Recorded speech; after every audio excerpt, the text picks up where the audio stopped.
आज हम पढ़ने वाले हैं आगे आगे के हेडिंग्स।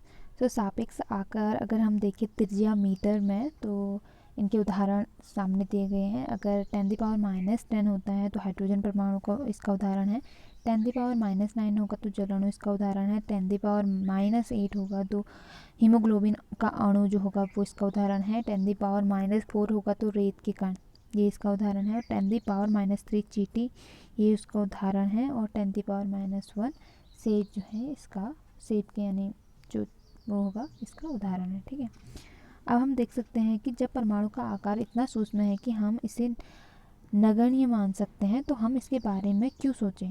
हम इसके बारे में इसलिए सोचते हैं क्योंकि हमारा पूरा विश्व ही परमाणु से बना है। ठीक है, चाहे हम उसे देख सकें या फिर ना देख सकें। ठीक है, फिर भी वे विद्यमान हैं या यहाँ तथा हमारे प्रत्येक क्रियाकलापों में उनका प्रभाव पड़ता रहता है। ठीक है, अब हम आधुनिक तकनीकों की सहायता से तत्वों की सतहों के आवर्धित प्रतिबिंबों को देख सकते हैं जिसमें उपस्थित परमाणु स्पष्ट दिखाई देता है, बोल रहे हैं। ठीक है, सिलिकॉन की सतह है और उसका प्रतिबिंब है ये। ठीक, नेक्स्ट हेडिंग है इसमें कि विभिन्न तत्वों के परमाणुओं के आधुनिक प्रतीक क्या है। आप आधुनिक प्रतीक देखें तो यहाँ पे दिए गए हैं। हाइड्रोजन का प्रतीक इस तरीके का है, कार्बन का ऐसा है, ऑक्सीजन का ऐसा है, फॉस्फोरस का ऐसा है, सल्फर का ऐसा है, एंड आयरन का आई है एक सर्कल में, कॉपर का सर्कल में सी है, सीसी का सर्कल में एल है, एंड सिल्वर का सर्कल में एस है, गोल्ड का सर्कल है एंड उसमें भी डॉट्स हैं और उसमें जी है, एंड प्लेटिनियम का सर्कल में पी है, एंड पारा का सर्कल है और उसमें डॉट डॉट है उसके किनारों पर। ठीक है, तो ये कुछ तत्व हैं और उनके जो है किस तरीके के उनके प्रतीक हैं वो हैं। ठीक, तो इसमें दे रखा है कि प्रारंभ में तत्वों के नामों की व्युत्पत्ति उन स्थानों के नामों से की गई जहाँ वे सर्वप्रथम पाए गए। उदाहरण से कॉपर, कॉपर का नाम साइप्रस कॉर्पस से व्युत्पन्न हुआ। ठीक है, कुछ तत्वों के नामों को विशिष्ट रंगों से लिया गया। उदाहरण स्वरूप स्वर्ण, जैसे गोल्ड है। ठीक है, तो जी उसी के पे लिया गया का नाम अंग्रेजी शब्द से लिया गया जिसका अर्थ होता है पीला। ठीक है, तो international union of pure and applied chemistry जो है IUPAC, इंपॉर्टेंट है ये, फुल फॉर्म में आ सकता है, you can note down this कि IUPAC का फुल फॉर्म क्या है, international union of pure and applied chemistry. ठीक है, एक अंतर्राष्ट्रीय वैज्ञानिक संस्था, यह क्या है, एक अंतर्राष्ट्रीय वैज्ञानिक संस्था है जो तत्वों के नामों, प्रतीकों और मात्रकों को स्वीकृति प्रदान करती है। ठीक है, तो अधिकतर तत्वों के प्रतीक उन तत्वों के अंग्रेजी नामों के एक या दो अक्षरों से बने होते हैं। किसी प्रतीक के पहले अक्षर को सदैव बड़े अक्षर यानी कैपिटल लेटर तथा दूसरे अक्षर को छोटे अक्षर यानी स्मॉल लेटर्स में लिखा जाता है। ये भी इंपॉर्टेंट है। तो इसमें कुछ एग्जांपल दे रखे हैं, जैसे हाइड्रोजन है उसको कैपिटल लेटर में H में लिखा गया है। एल्यूमिनियम है, जैसे पहला अक्षर कैपिटल में है, दूसरा L जो है वो स्मॉल में है। ठीक है, न कि EL। ओके, कोबाल्ट जो है इसमें भी सेम कर रखा है CO। ठीक है, अगला आता है कि कुछ तत्वों के प्रतीक उनके अंग्रेजी नामों के प्रथम अक्षर तथा बाद में आने वाले किसी एक अक्षर को संयुक्त करके बनाता है। जैसे क्लोरीन है, क्लोरीन का क्या Cl आ रखा है। दूसरा जिंक है, जिंक का Zn आ रखा है। ठीक है, अब आता है अन्य तत्वों के प्रतीकों को लैटिन, जर्मन या ग्रीक भाषाओं में उनके नामों से बनाया गया है। उदाहरणार्थ जैसे आयरन है, लौ का प्रतीक क्या है Fe है, उसका लैटिन नाम जो है फेरम से व्युत्पन्न किया गया। ठीक है, इसी प्रकार जैसे सोडियम है उसका प्रतीक क्या है Na है तथा पोटेशियम का K है, क्रमशः नेट्रियम और कैल्शियम से व्युत्पन्न है। ठीक है, इस प्रकार प्रत्येक तत्व का एक नाम एवं एक अद्वितीय रासायनिक प्रतीक होता है। ठीक, तो परमाणु द्रव्यमान अगर हम आगे देखें, परमाणु द्रव्यमान क्या होता है,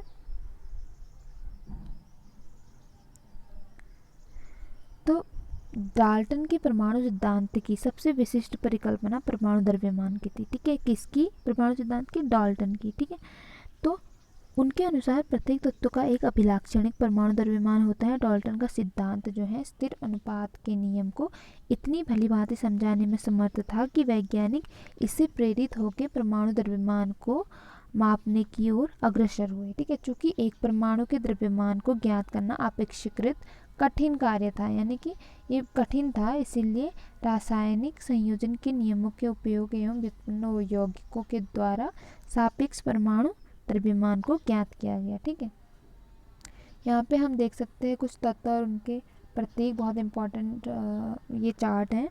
so you have to note down this. Aluminium का प्रतीक जो है Al है, ऑर्गन का Ar है, बेरियम का Be है, बोरॉन का B है, ब्रोमीन का Br है, कैल्शियम का C है, कार्बन का C है, क्लोरीन का Cl है, कोबाल्ट का Co है।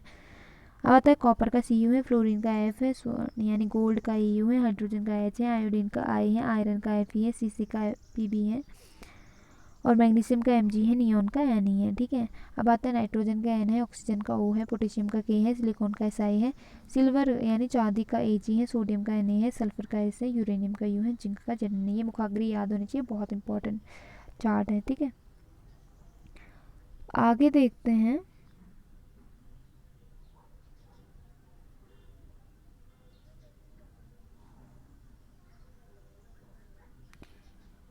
यहाँ लिखा है जब जब कभी आप तत्वों का अध्ययन करें तो आपके संदर्भ के लिए उपयुक्त सारणी दी गई है। ठीक है, जो वह हमने पढ़ी है। तो आपके संदर्भ, तो इस पूरी सारणी में एक बार याद करने की आवश्यकता नहीं है, एक बार में। ठीक है, समय समय पे आप बार बार इसका उपयोग करते रहेंगे। ठीक है, ये बता रखा है कि आप अगर बार बार रिवीजन करते हैं इस चीज़ का तो ये आपको याद होती जाएगी। ठीक है, हम यहाँ पर यौगिक यानी कार्बन मोनोऑक्साइड CO का उदाहरण लेते हैं, जो कार्बन ऑक्सीजन से द्वारा निर्मित होता है। ठीक है, प्रायोगिक तौर पर यह निरीक्षित किया गया कि 3 ग्राम कार्बन तथा 4 ग्राम ऑक्सीजन के संयोजन से क्या होता है, कार्बन मोनोऑक्साइड जो है निर्मित होती है यानी बनती है। दूसरे शब्दों में कहा जा सकता है कि कार्बन अपने 4/3 गुना अधिक क्या होता है, द्रव्यमान वाले ऑक्सीजन के साथ संयुक्त होती है। मान लीजिए हम परमाणु द्रव्यमान की इकाई को एक कार्बन परमाणु द्रव्यमान के बराबर मानते हैं, तो कार्बन परमाणु को 1.0 U तथा ऑक्सीजन द्रव्यमान को 1.33 U निर्दिष्ट करेंगे। ठीक है, प्रारंभ में परमाणु द्रव्यमान को mu यानी AMU द्वारा सापेक्ष में लिखते थे, लेकिन अब आजकल IUPAC के नवीनतम अनुमोदन से इसे सिर्फ U लिखा जाता है। ठीक है, यानी इसे भी mu पढ़ते हैं। ठीक, तो यूनिफाइड द्रव्यमान द्वारा प्रदर्शित करते हैं इसको, लेकिन द्रव्यमानों की इकाई को यथासंभव पूर्णांक या लगभग पूर्णांक में व्यक्त करना अधिक सुविधाजनक होता है। ठीक है, मतलब ज़्यादा इजी होता है। आगे चलकर वैज्ञानिकों ने परमाणु द्रव्यमान की भिन्न भिन्न इकाइयों के बारे में विचार व्यक्त किए, मतलब अलग अलग चीज़ें, उसमें क्या क्या चीज़ें हैं उनमें सब में अपने अपने विचार व्यक्त किए। वैज्ञानिक जब विभिन्न परमाणु द्रव्यमानों की इकाइयों के बारे में संशोधन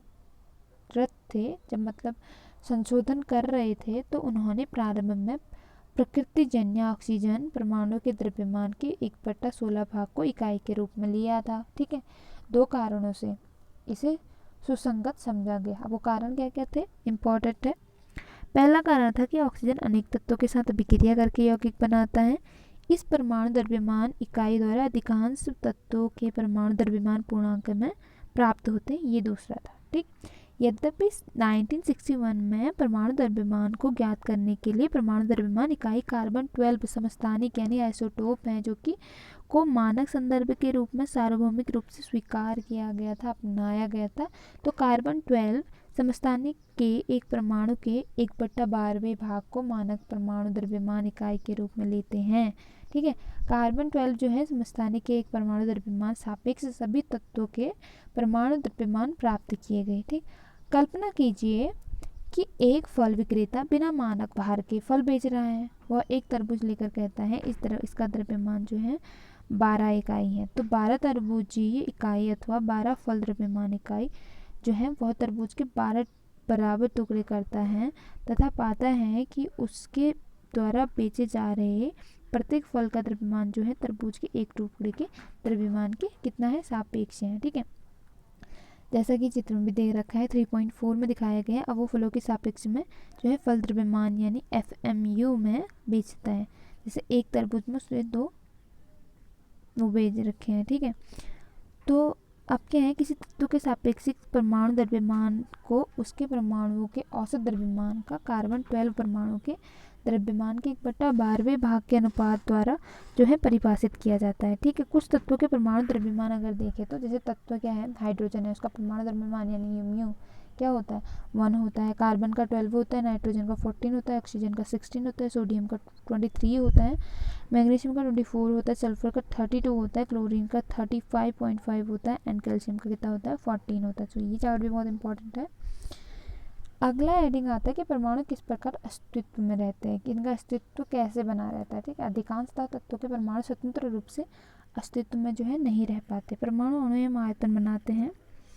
ये अणु अथवा आयतन अधिक संख्या में पुंजित होकर बहुत द्रव्य बनाते हैं। ठीक है, द्रव्य बनाते हैं जिसे हम देख सकते हैं, अनुभव कर सकते हैं और छू सकते हैं। छोटे छोटे अणु परमाणु बन के क्या बनाते हैं, अणु बनाते हैं, और फिर वही छोटे छोटे अणु मिलके क्या बनाते हैं, कोई पदार्थ बनाते हैं। ठीक है, अब बात करें अणु क्या होता है, तो साधारणतः अणु 2 या 2 से अधिक परमाणु का समूह होता है। देखो परमाणु जो है वो अणु से छोटा होता है। ठीक है, तो अणु क्या होता है, 2 या 2 से ज़्यादा जो परमाणु होते हैं उनसे मिलकर अणु बनता है। ठीक है, जो आपस में रासायनिक बंध यानी केमिकल बॉन्ड के द्वारा जुड़े हुए होते हैं, बॉन्डेड होते हैं, अथवा वे परस्पर आकर्षण बल के द्वारा फोर्स, एक अट्रैक्शन जो होता है उनमें द्वारा कसकर जुड़े रहते हैं। ठीक है, तो अणु को किसी तत्व अथवा यौगिक के उस सूक्ष्मतम कण के रूप में परिभाषित कर सकते हैं जो स्वतंत्र रूप से अस्तित्व में रह सकता है। ठीक, मतलब अणु जो है वो स्वतंत्र रूप से अस्तित्व में रह सकता है, लेकिन परमाणु नहीं रह सकता है। परमाणु को एक से ज़्यादा परमाणु को एक साथ रहने की जरूरत पड़ेगी और वो क्या हो जाएगा, वो अणु कहलाएगा। जो उस यौगिक के सभी गुणधर्मों को प्रदर्शित करता है। एक ही तत्व के परमाणु तथा भिन्न भिन्न तत्वों के परमाणु परस्पर संयोज करके क्या करते हैं, अणु निर्मित करते हैं। ठीक है, तत्वों के अणु जो हैं, किसी तत्व के अणु एक ही प्रकार के परमाणुओं द्वारा संरचित होते हैं, जैसे ऑर्गन है, हीलियम है। ठीक है, जैसे अनेक तत्वों के अणु उसी तत्व के केवल एक ही परमाणु द्वारा निर्मित होते हैं, लेकिन अधिकांशतः अधातुओं में ऐसा नहीं होता है। ठीक है, उदाहरणार्थ क्या होता है, उदाहरण दे रहे हैं, ऑक्सीजन के 2 अणु हैं, जैसे ऑक्सीजन परमाणु से बनता है। ठीक, दो दो ऑक्सीजन अणु जो है 2 ऑक्सीजन परमाणु से बनता है, तो इसके लिए द्विपरमाणु यानी अणु O2 कहते हैं। ठीक है, यदि सामान्यतः 2 के स्थान पर 3 होता तो परस्पर संयुक्त करते तो हम O3 बोलते हैं, यानी ओजोन हो जाता है। किसी अणु की जो है संरचना में प्रयुक्त होने वाले परमाणुओं की संख्या को उस अणु की क्या बोलते हैं, परमाणुकता बोलते हैं। ठीक है, तो धातु अणुओं एवं कुछ अन्य तत्वों के अणुओं जैसे कि कार्बन के अणुओं की सरल संरचना नहीं होती है, किंतु उनके अणुओं में असीमित परमाणु परस्पर बंधे होते हैं। ठीक है, आइए कुछ तत्वों की परमाणुकता का अवलोकन करते हैं। तो ये है इनका परमाणु, तो ये 4 जो है तत्वों के प्रकार। अधातु हैं जो कि ऑर्गन क्या है, एक परमाणुकता है, हीलियम एक परमाणुकता, ऑक्सीजन द्वि है। ठीक है, हाइड्रोजन भी द्वि है, नाइट्रोजन द्विपरमाणुक है, क्लोरीन द्विपरमाणुक है, फास्फोरस चतुर्परमाणुक है, सल्फर बहुपरमाणुक है। धातुओं की बात करें तो सोडियम एक परमाणुक है, आयरन एक परमाणुक है, एल्यूमिनियम भी एक परमाणुक है और कॉपर जो है एक परमाणुक है। ठीक, अब यौगिक की बात करें तो भिन्न भिन्न तत्वों के परमाणु एक निश्चित अनुपात में परस्पर जुड़ क्या बनाते हैं, यौगिक के अणु निर्मित करते हैं। सबसे पहले हमने परमाणु पढ़ा, फिर अणु क्या होता है, अब यौगिक। यौगिक क्या है, भिन्न भिन्न तत्वों के परमाणु जो है एक निश्चित अनुपात में परस्पर जुड़ते हैं। अनुपात आ गया, अब यहाँ पे रेशियो आ गया है, तो निश्चित अनुपात में, निश्चित रेशियो में आपस में जुड़ते हैं, तो यह क्या करते हैं, जुड़कर यौगिक के अणु निर्मित करते हैं। ठीक है,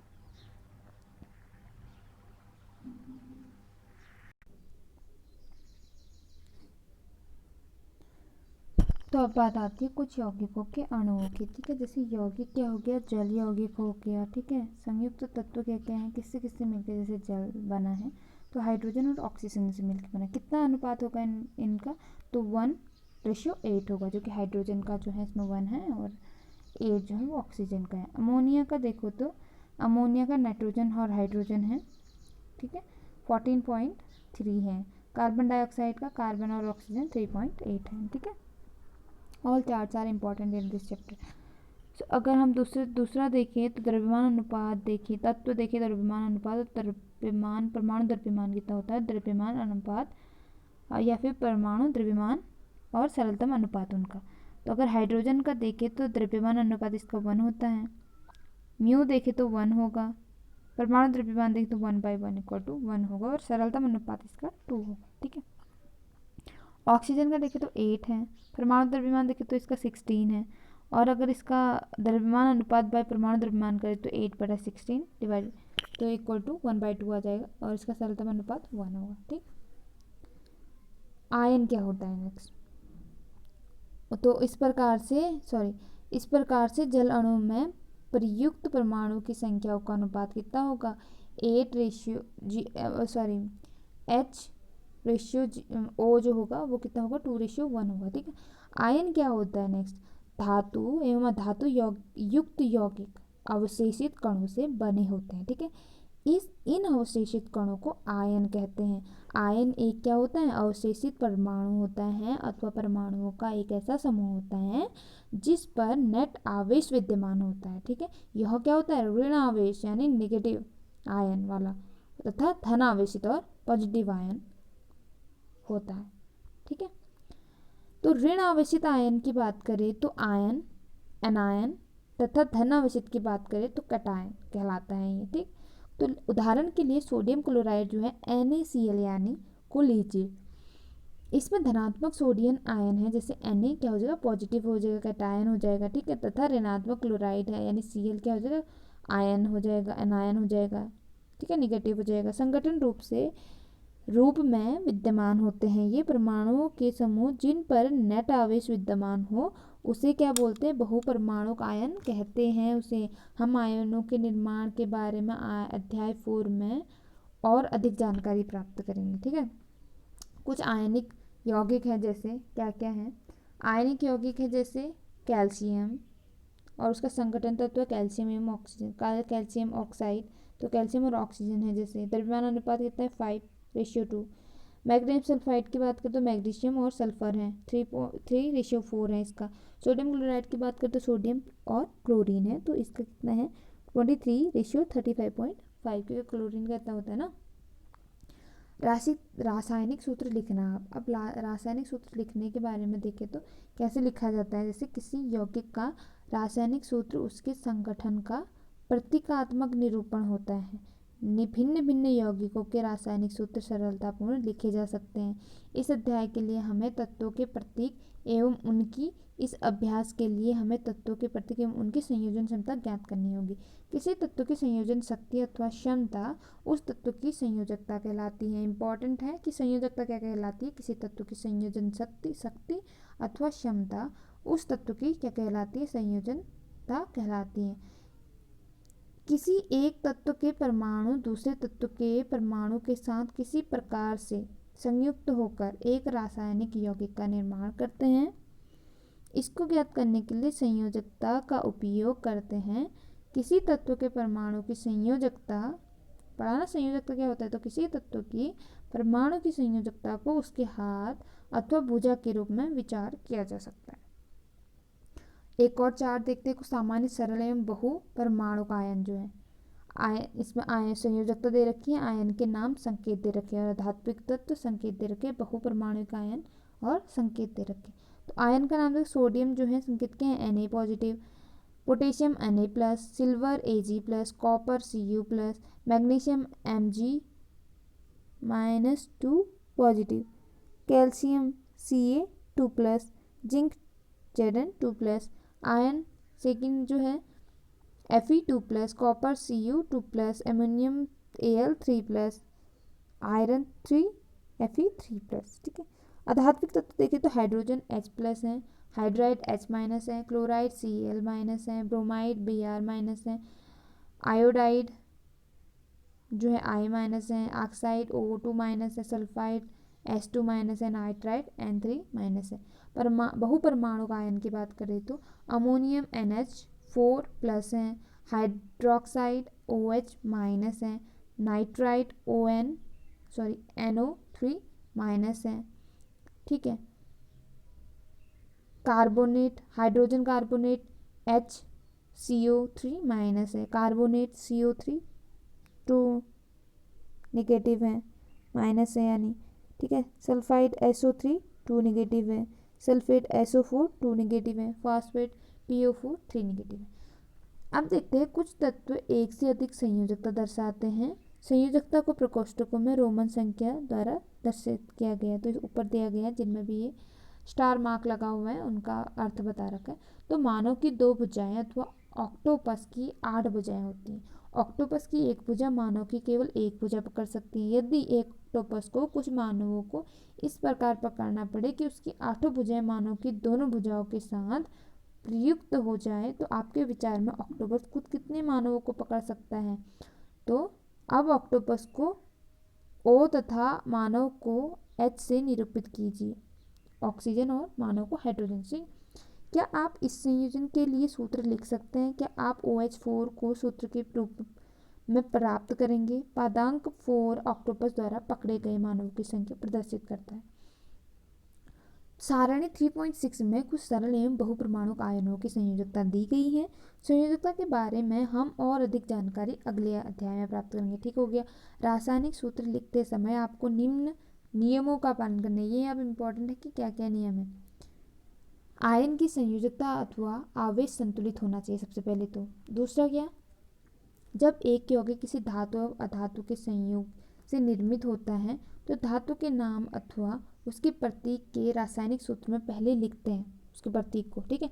उदाहरण के लिए कैल्शियम ऑक्साइड है CaO है, जैसे सोडियम क्लोराइड है NaCl है, आयरन सल्फाइड है FeS है, कॉपर ऑक्साइड है CuO है, तो इत्यादि आदि, जहाँ पर ऑक्सीजन क्लोरीन सल्फर अधातु हैं तथा उनकी दाईं तरफ लिखते हैं इस चीज़ को। ठीक है। जबकि कैल्शियम सोडियम आयरन क्या है, कॉपर धातु हैं, उनकी बाईं तरफ लिखे जाते हैं। ठीक है, ये भी इंपॉर्टेंट है। तो परमाणु आयनों द्वारा निर्मित यौगिकों में आयनों की संख्या दर्शाने के लिए आयन को प्रकोष्ठ में लिखकर आयनों की संख्या कोष्ठक के बाहर लिखते हैं। ठीक हो गया। उदाहरण के लिए जैसे MgOH ट्वाइस, ठीक है, को बाहर लिखा है। जैसे यदि बहुपरमाणुक आयन की संख्या 1 हो तो कोष्ठक की आवश्यकता नहीं होती, जैसे NaOH। ठीक है। सरल यौगिकों के सूत्र देखें तो दो भिन्न भिन्न तत्वों के निर्मित सरलतम यौगिक को क्या बोलते हैं? द्विअंगी यौगिक कहते हैं। द्विअंगी यौगिक किसे कहते हैं? ये क्वेश्चन आ सकता है। सारणी 3.6 में कुछ आयनों की संयोजकताएं दी गई हैं। आप इनका उपयोग यौगिक के सूत्र को लिखने के लिए कर सकते हैं। आणविक यौगिक के रासायनिक सूत्र लिखते समय हम पहले संगठन तत्वों के प्रतीक लिखकर उनकी संयोजकता लिखते हैं, जैसे कि निम्न उदाहरण में दर्शाया गया है। तत्पश्चात संयोजित परमाणुओं की संयोजकताओं को क्रॉस करके क्रॉस ओवर अणुसूत्र लिखते हैं। उदाहरण के लिए जैसे क्या है, हाइड्रोजन क्लोराइड का सूत्र है, प्रतीक क्या है? HCl है, संयोजकता क्या है? H की 1 है, Cl की भी 1 है, तो सूत्र क्या बनेगा? तो हाइड्रोजन क्लोराइड का सूत्र 1 है तो HCl बनेगा। ठीक है। हाइड्रोजन सल्फाइड का सूत्र है, जैसे तत्व क्या है? H और S है, हाइड्रोजन सल्फाइड, संयोजकता क्या है? 1 और 2 है, तो दूसरे की संयोजकता आ जाएगी, जैसे इस बनेगा कि H2S बनेगा। कार्बन टेट्राक्लोराइड है, जैसे सेम इसमें भी ऐसे ही है। ठीक है। तो इस तरीके से बनते जाएंगे। ठीक है। फोर्थ देखते हैं, मैग्नीशियम क्लोराइड का सूत्र है, जैसे MgCl, आवेश क्या है? 2+ है और 1- है, सूत्र MgCl2 बन गया। ठीक है। इस प्रकार हम देखते हैं कि मैग्नीशियम क्लोराइड में 2 क्लोराइड आयन यानी Cl- प्रत्येक मैग्नीशियम आयन Mg2+ के लिए होता है। इस प्रकार के आयनिक यौगिकों में धनात्मक तथा ऋणात्मक आवेशों का संतुलन होना चाहिए तथा संपूर्ण संरचना उदासीन होनी चाहिए। ठीक है। ध्यान देने योग्य बात यह है कि इस प्रकार के सूत्रों में आयनों के आवेशों को नहीं दर्शाया जाता है। एल्यूमिनियम ऑक्साइड का सूत्र है, जैसे क्या? AlO, तो आवेश है इनका 3 पॉजिटिव 2- 3+2-, सूत्र क्या बनेगा? Al2O3। कैल्शियम ऑक्साइड का सूत्र है CaO, तो Ca, आवेश क्या है इसमें? 2+ और O 2-, तो यहाँ पर दोनों तत्वों की संयोजकताएं समान है, तो इसका सूत्र Ca2O2 प्राप्त होगा, किंतु हम इस सूत्र को CaO के रूप में सरलीकृत कर सकते हैं क्योंकि दोनों बराबर हैं। बहुपरमाणुक आयनों वाले यौगिक, सोडियम नाइट्रेट का सूत्र है, जैसे प्रतीक है NaNO3 सूत्र है इसका, तो आवेश क्या है इसमें? 1+ और 1- है, पॉजिटिव और माइनस, तो इसका सूत्र क्या बन जाएगा? NaNO3 बन जाएगा कि ये जो 1+ और 1- है दोनों बराबर हो गए। ठीक। कैल्शियम हाइड्रोक्साइड का सूत्र देखें तो तत्व प्रतीक जैसे CaOH है, तो आवेश क्या है? 2+ और Ca 1-, सूत्र क्या बन जाएगा? CaOH twice. ठीक। तो ध्यान देने योग्य बात यह है कि कैल्शियम हाइड्रोक्साइड का सूत्र CaOH2 है, न कि CaOH2। CaOH ट्वाइस है न कि CaOH2। जब सूत्र में एक ही आयन के दो या दो से अधिक आयन होते हैं तो हम उनके लिए कोष्टक का उपयोग करते हैं। ठीक है, यहाँ पर OH को कोष्टक में रखकर पादांक 2 लगाते हैं, जो यह निर्दिष्ट करता है कि एक कैल्शियम परमाणु के साथ 2 हाइड्रोक्सिल समूह जुड़े हैं। ठीक है, तो दूसरे शब्दों में कैल्शियम हाइड्रोक्साइड में जो है ऑक्सीजन एक हाइड्रोजन प्रत्येक के 2 परमाणु हैं। जैसे सोडियम कार्बोनेट का सूत्र है, तत्व प्रतीक क्या है NaCO3, आवेश क्या है 1+ और 2-, तो सूत्र क्या बनेगा Na2CO3। उपरोक्त उदाहरण में कोष्टक के उपयोग की आवश्यकता नहीं है क्योंकि बहुपरमाणुक आयन कार्बोनेट का एक ही आयन विद्यमान है। अमोनियम सल्फेट का सूत्र है जैसे NH4SO4, इसमें क्या है आवेश 1+ और 2-, सूत्र क्या बनेगा NH4 ट्वाइस SO4। ठीक है, नेक्स्ट देखते हैं कि आणविक द्रव्यमान